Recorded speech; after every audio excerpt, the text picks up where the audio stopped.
Guys, আজকে বানাচ্ছি নতুন রেসিপি। সবাই তো রোজ মাছ মাংস বানায়, তো আজকে আপনাদের দেখাবো ঝিনুক। তো ঝিনুক দেখাবো। তো এটা কিভাবে পরিষ্কার করবেন, প্রথমে এরকম ধরবেন, ধরে এর ভিতরে এই যে পিছনটা নোংরাটাকে এরকম ভাবে পরিষ্কার করে নেবেন। নিয়ে তারপর এতে নুন মাখিয়ে, ভালো করে নুন মাখিয়ে আর রেখে দেবেন। আমি আধা ঘন্টা নুন মাখিয়ে রেখে দিয়েছিলাম, এবার ধুচ্ছি।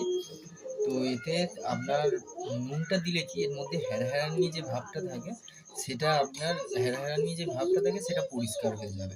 তারপর দুধ ভালো করে ধুয়ে নিয়ে, এটা যেমন মাংস রান্না করে সেরকমই রান্না করতে হবে, আর এটা খাওয়া খুব উপকার।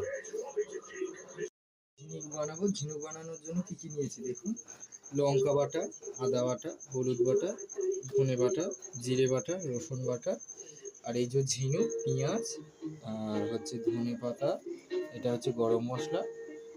তো এবার আমি কড়াই তেল দিয়ে দেব।